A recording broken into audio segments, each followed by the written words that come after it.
I may have worked in physical activity for quite a few years, but I don't think that helped our table's score in the quiz, so I apologise to my table for giving you quite a few wrong answers. So as Fiona said, I want to look at, answer this question, really, what have we learned? You know, what does the evidence say about the types of things we should be doing across GM, you know, these population-wide approaches? But I want to do it with a sort of evidence and evaluation slant. So also, as we're looking at each of these examples, say, what type of evidence did they look for? What type of evidence did they find? What type of study design was there? Where do we go for evidence? Where do we go to find what works? One of the best places, I think, is NICE, since NICE got more involved in public health evidence and looking at things like walking and cycling and the role of the built and natural environment. You know, what type of evidence is this? Well, in many cases, it's some of the best quality evidence from the top of the so-called evidence hierarchy, but it's combined with expert opinion. And so you're getting a bit of a balance of ranges of styles, of types of evidence, sort of filtered through what people think will work. But of course, the lens for this is always recommendations. You know, it's always advising people on what they should do. And there's always a political element to this, isn't there? NICE will never say there should be national 20-mile-per-hour speed limits, or government policy should change taxation for physical activity. There's certain areas they don't cover. Or should we go to sort of the top of the evidence tree, you know, something like the Lancet, where they produced this amazing paper, a meta-analysis, so-called, so combining all the data on different studies and putting them into one pot and saying what are the interventions that have the biggest effect. And you may not be able to read all these, but all these little dots, the red dots in the middle are the increase in activity over the baseline, which is the horizontal line. And each of these, so this is 0. So each of these is an increase, and then these are confidence intervals. And you look at these and you think, is that it? Is that all we know about physical activity? So pedometers work quite well, and you know some of these behavioural support and things like this. You know, the issue here, of course, is that the type of studies that get done, things that are easy to control for, easy to do experiments with, the bread and butter of university research. They go forward into randomized controlled trials, they get published in papers. And so when we sum all that up, the feeling we get is that you know, we have to be handing out pedometers to people, and that will change the world. And of course, what evidence reviews like this don't do, and aren't able to do, is to look at the sort of challenge we have, which is how can we get a whole population moving, how can we get a whole systems-wide change. Or do you go to sort of the other end almost of the evidence hierarchy and the expert-informed pressure groups? So this is GAPA, the Global Alliance for Physical Activity, and ISPA, the International Society for Physical Activity and Health. You know, good people, many of them scientifically sound and robust and steeped in the evidence. But again, it's being filtered through their view of what they think works. That said, I think this list of 7 things is a pretty good place to start. But as you can see, they're really global, aren't they? Motherhood and apple pie, you can hardly disagree with them. Yes, we should have transport policies and systems that prioritise walking, cycling and public transport. Well, yeah. And then what will I do tomorrow? You know, these things are easy to say and hard to do. So if those are the sort of like different approaches to meta-analysis or review that tries to take a global, you know, almost like a helicopter vision of the evidence, what applies to us and our challenge of whole cities, whole communities?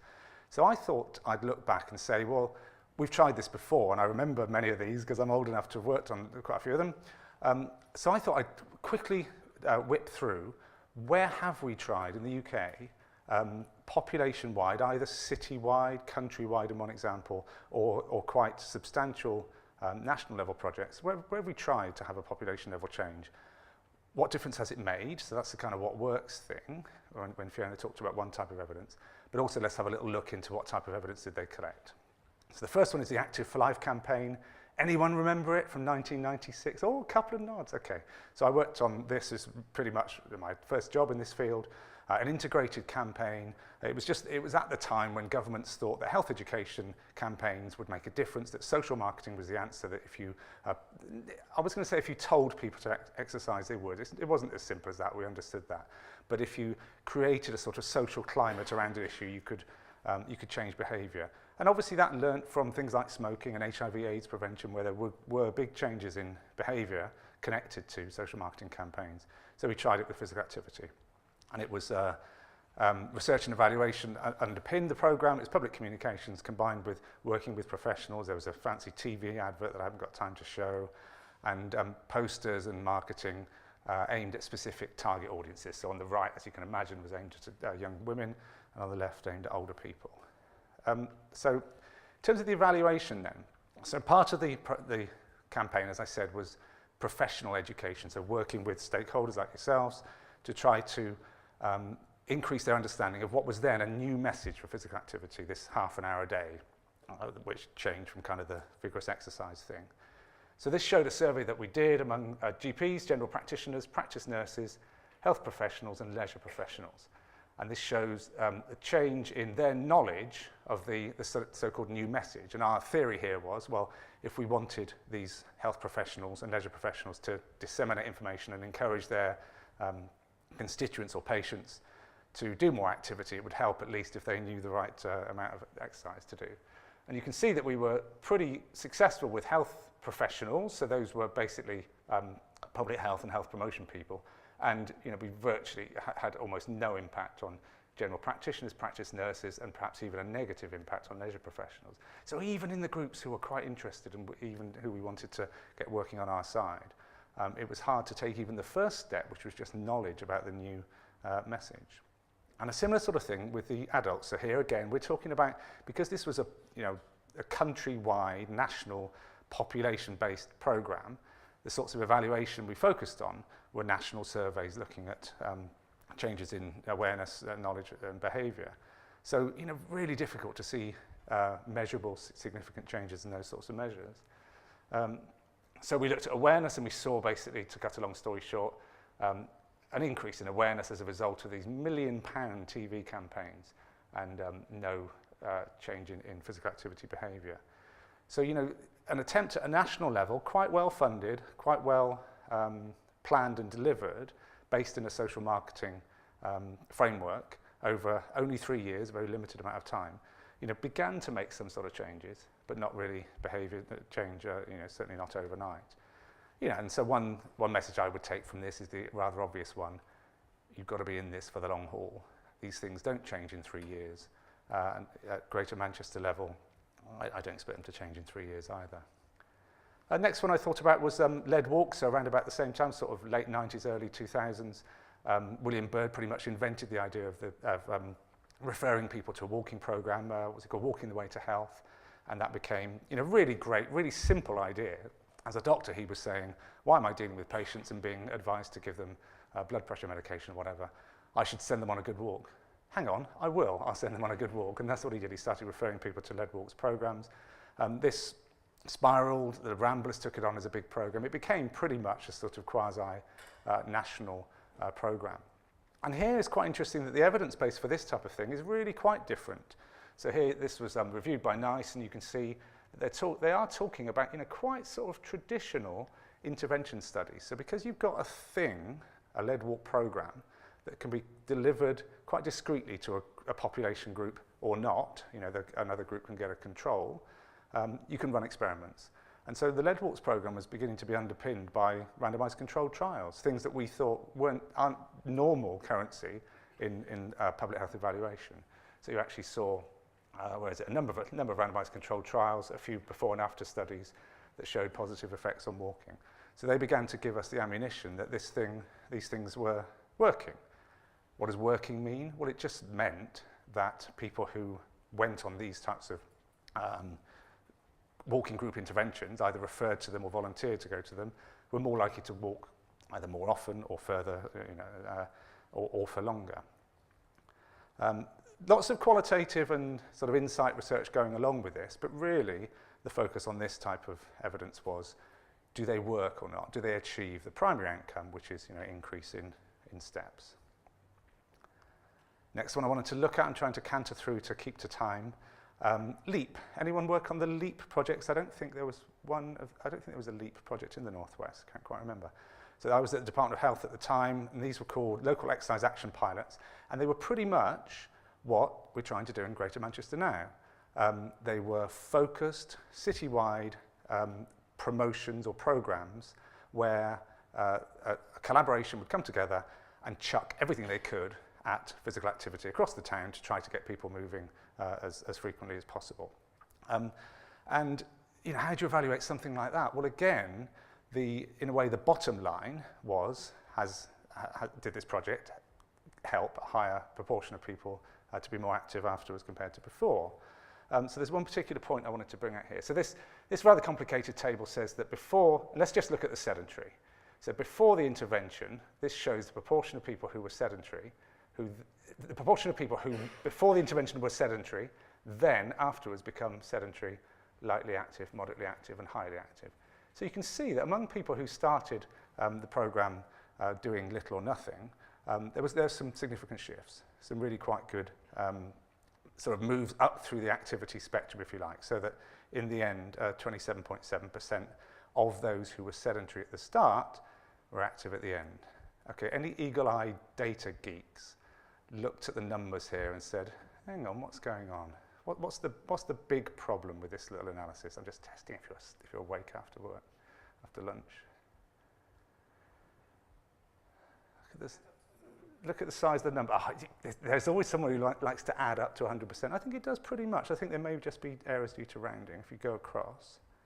So these were town-wide interventions, okay, trying to reach 10,000 people. Yeah, and the final data was collected from just over 1,000 people. Now this is absolutely classic. This happens all the time in physical activity research, probably in other public health interventions. You set up a really well-designed program, maybe citywide or GM-wide like we're trying to do here, or you may even think about it at project level. A well-designed program, we have our constituency, group of target audience, people we want to invite in, we collect data from them, and then what happens? They either drop out of the program or they drop out of the research exercise and they stop filling in questionnaires, and then when we try to do 3, 6 and 12-month follow-up, we've probably lost them all.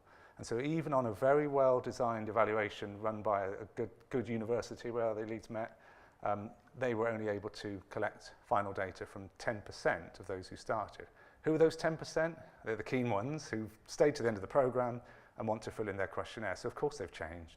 So the real, one of the significant challenges if we're doing this type of quantitative evaluation, well actually probably whatever evaluation you do, is engaging people and keeping them with you till the end. Because if we're to learn about why people are dropping out and why people don't like our programs or don't like to be active across Greater Manchester, we've got to hear from people who we're not reaching. We've got to reach the unreachable almost. So that's a very difficult challenge. I put this one in just almost as a sort of slight red herring, but also looking through the timescale in terms of big citywide things that had happened, because I was going to say attempts to change behaviour. This wasn't a physical activity, walking or cycling intervention, don't forget. This was about congestion, more so than pollution. It might well be more about air quality these days. But the London congestion charge was brought in particularly to ease congestion in London.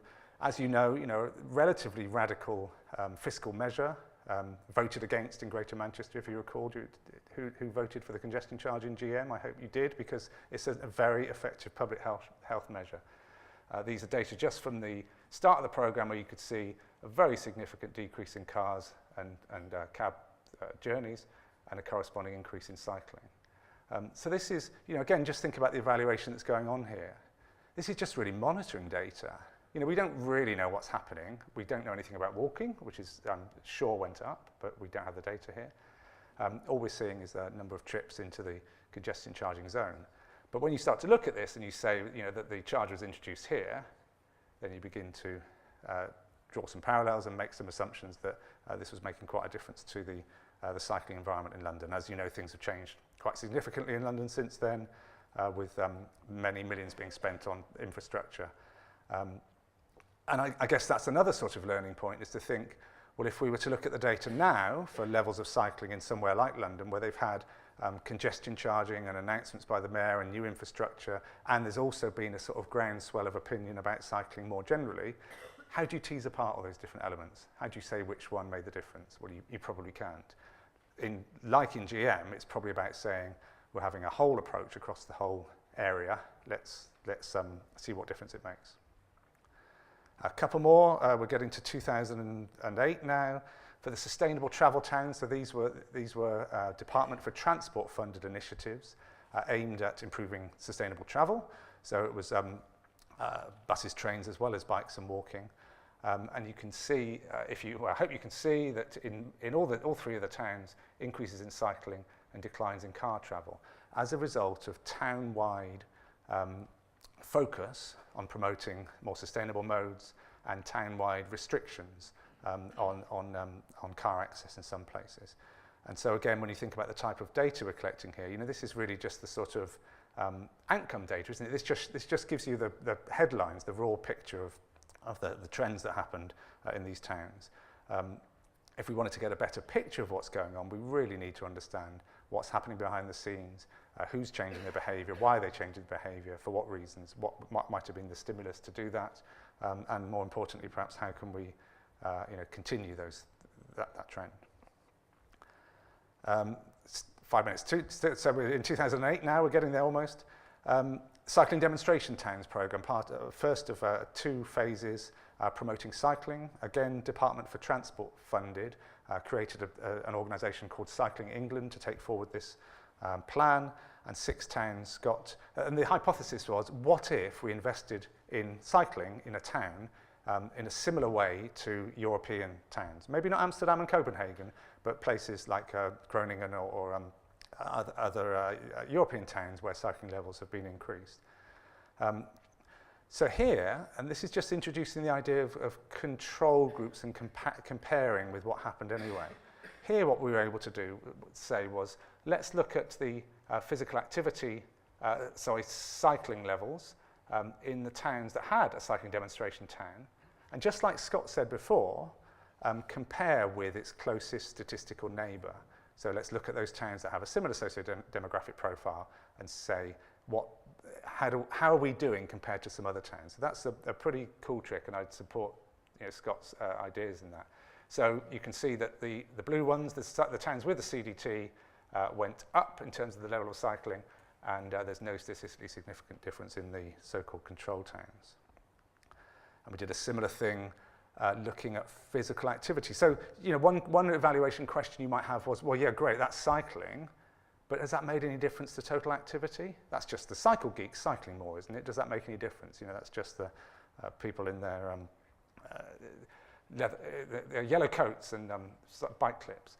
So we also looked at total physical activity, and we saw that while there was not an increase in the proportion active, there was a significant decrease in the proportion classed as inactive among the cycling demonstration towns. So again, just thinking about your question in advance, what is it? Do we just want to know about cycling? No, we want to know about total activity. Just thinking about those sorts of things starts to guide the evaluation. And there was also, in that case, a cost-benefit analysis as well that looked at the benefit-cost ratio. So again, why did that come about? Well, because in advance, someone said, it's pretty important for us to know if we're getting value for money out of this program. That's one of the evaluation questions.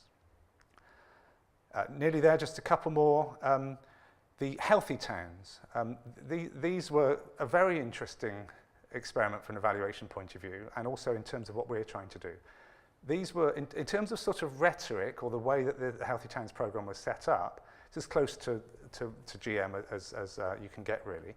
I don't think, this was after the Foresight obesity report, so the idea of a systems map and systems thinking was out there, but I don't think the Healthy Towns programs were necessarily set up as a whole systems approach, but that's pretty much what they were trying to do, this idea of trying to tackle all the issues across the system that might conflict and interact with each other.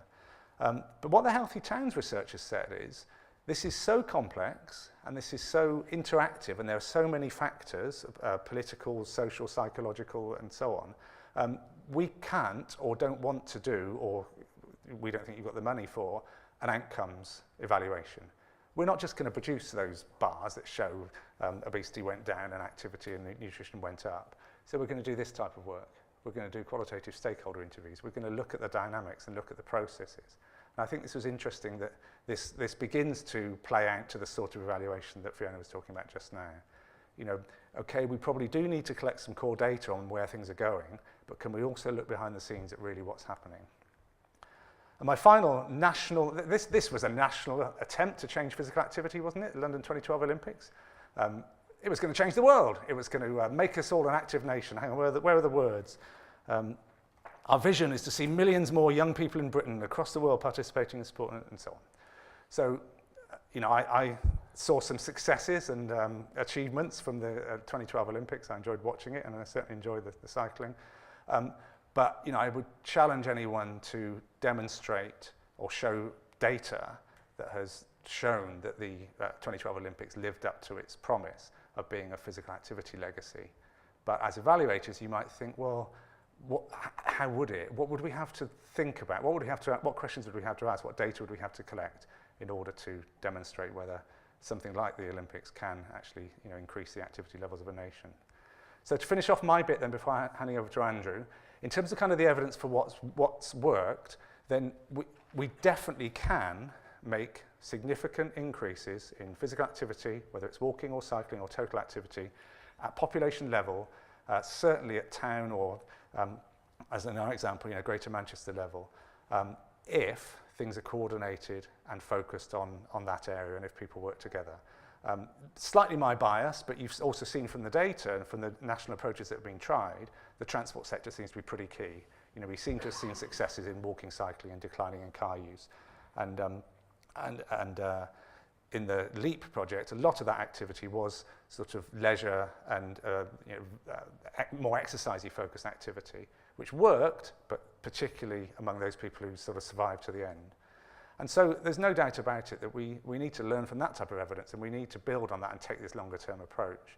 And we need to be more canny about thinking, what is it about our whole system that we can focus on? How can we tie together all the elements? How can we work at different levels? And crucially, what sort of evaluation questions do we need to answer, and what sort of methods do we need to use to try to get under the skin of the processes and find out what's actually happening? So I'll leave it there, and I don't know if I do have time for questions, boss. Do I have time for questions? Yeah, okay. So time for just a couple of questions or some reflection or comments or thoughts or any comments before we move on? What data would you like collected? That's pretty much what we're going to ask you in a moment, is, you know, to think about what evaluation style should we be working with? What types of questions should we be asking? What types of data should we be collecting? But any thoughts on this stuff? Yes, I mean, in my view, you saw the correlation, at least, you know, in terms of timing. You know, it's hard to say that the congestion charge has led directly to improved conditions for walking and cycling, but it's certainly correlated with increases in both. And in all sort of public health intervention theory, we say you should operate at different levels. You should intervene at multiple points. And so, sure, we want to improve conditions and make better bike lanes and more, better facilities for pedestrians. Sure, we want to encourage people through social programs and social marketing behaviour change. But surely also, we want to actually make it a bit more difficult for people to drive and ruin the environment for walking and cycling in the first place. So, you know, I thought it was a great shame that Manchester didn't vote for a congestion charge, but I wasn't surprised. So yeah, I would support that, personally. Yeah, you're absolutely. So the idea was £5 per head, which was an increase from something like pence, you know, 50, 75 pence per head that was invested before. So it was a big change, big increase, which meant that cities were able to do a whole range of initiatives, from social marketing, producing maps and encouraging cyclists to cycle, but right through to building stuff. So they did have sufficient money to actually build new bike lanes, advanced stop lines, redesign roundabouts, and so on. In some cases, closing city centres to bikes. You know, basically all the things we know that work if you have the money and courage to do it. And with cycling provision in particular, I've just come from the World Cycling Conference, so I'm sort of full of all this. With cycling infrastructure in particular, it's not rocket science. We pretty much know what works. The issue is the political will to get it through, because you're often taking space from cars, and the cash.